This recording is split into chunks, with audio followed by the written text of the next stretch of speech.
The fire in 1532, the triangles that are on the shroud, is that the repairs? Yeah, there were triangular patches sewn in by the poor Clares, but in 2002, those were all removed. Okay. So now there's just holes. Hmm. They scraped away the char around those burn holes. They vacuumed it to get some of the particulates of the scraping away. And then, worst of all, there were creases. They used to roll the shroud up on a dowel and put it in a wooden box. And so creases got pressed into the cloth. And they did this up until, 1998. Okay. And these creases in the cloth were dramatic. And so they steamed them to smooth them out. And ask any textile expert, what's the worst thing you can do with an old sheet of linen? Steam it. That's the worst thing you could possibly do. And they had no scientific advisors in any of this. It was done completely secretly, clandestinely. And actually, it was a few months after they finished before an Italian journalist got wind of it and released the news in his La Stampa. He was a Vatican correspondent that traveled with the Pope, and he discovered this, and he released the news. So the people in Turin had to admit, yeah, we did that over 32 days. And when they were finished, the shroud was between 7 to 10 centimeters longer.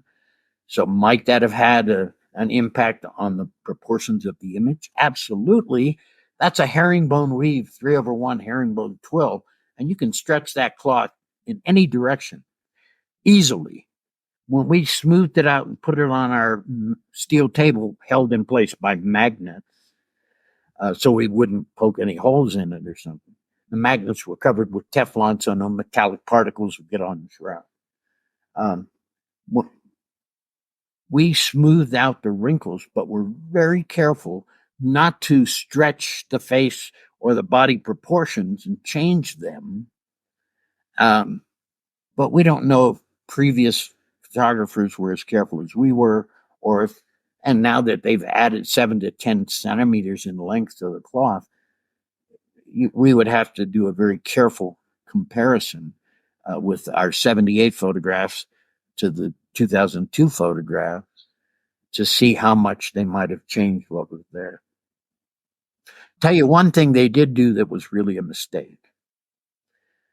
When they removed the backing sheet, which had been there for 450 years, they sewed a newer, whiter backing sheet onto the back of the shroud, not realizing, we photographers know this, that when you're dealing with something that has some translucency, somewhat translucent, you don't put something white behind it. That only makes it worse. You put something black behind it. And I have big reams of construction paper that we used to use in those cases in our studio when we had something to be photographed that required that treatment.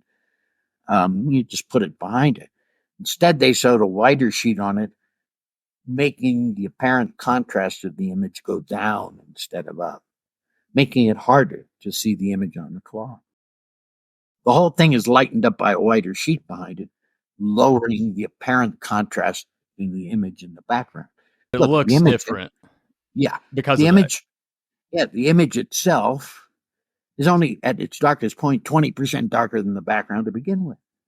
You put a white sheet behind it, and now that percentage goes down a little bit, making it even harder to see what's already a very faint image to begin with. And there was also a fire in 1977. I mean, 97. yes, 97. And the guy was he's busting the glass. Yeah, Mario Trematore. He's actually an expert in Baroque art, but he was a volunteer fireman. He lived like a block from the cathedral, so he saw the fire, he saw the smoke, came running, put on his turnout gear, grabbed a 9-pound hammer, and it was behind bulletproof glass out in the cathedral because they had just redone the dome of the Guarini Chapel where the shroud has historically been was permanently stored in those days. And so it was taken out of there, thank God, because the Guarini Chapel was gutted. It would have been totally destroyed had it stayed there, but happened to be out in the cathedral, which they're all connected. that and the royal palace on the other side. And so Mario Trematore came in, grabbed a 9-pound hammer. Nobody told him that a 9-pound hammer is not supposed to be able to break bulletproof glass. So he busted through the bulletproof glass and grabbed the wooden box in which the shroud was kept and ran it out to the outside and rescued the shroud. It was after that fire in 97. Thanks for showing some of those photos. It was after that fire that the Turin authorities finally came to understand that maybe a wooden box wasn't the best way to keep the shroud. And maybe not, And so the Italian gas company put up 25 million euros to design and fabricate a new container, a new method of storing the shroud. It's now stored flat. It's now in a light, tight, fireproof containment box, I guess you could call it. It is in a nitrogen argon atmosphere, much like the Constitution and the Declaration of Independence in Washington. It's in a temperature and humidity controlled environment. Today, the shroud is better preserved than ever in its entire history. So at least the fire, this last fire in 97, prompted the Turin authorities to realize that maybe the wooden box isn't such a good idea after all. Yeah, traditional and all that stuff, but not safe. And so now it's in a fireproof container. And it's still in the Cathedral of St. John the Baptist, but it's covered. You can't see it. It's closed. But it's light tight, which is also important because exposure to light, ultraviolet, is destructive. And so displaying it has become a real problem because the intent was to display it in 2025, which happens to be the next holy year of the Catholic Church, Jubilee year. But they've decided they can't because one of their textile experts, who's been studying it for a number of years, determined that when they rotate the cabinet up and display the shroud in front with bulletproof glass in front of it, when they do that, the weight of the shroud is causing strains and stresses on the rest of the cloth. So now they have to find a new way of displaying it to the general public without tilting it up vertically. So they've decided not to have a public exhibition next year, which everybody was hoping they would. It's been since 2015 since the last one.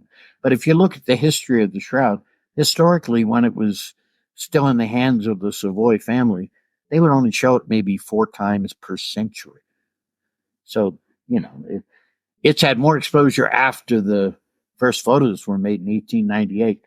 There was a lot more interest in the shroud. And so it's been displayed a few times more now.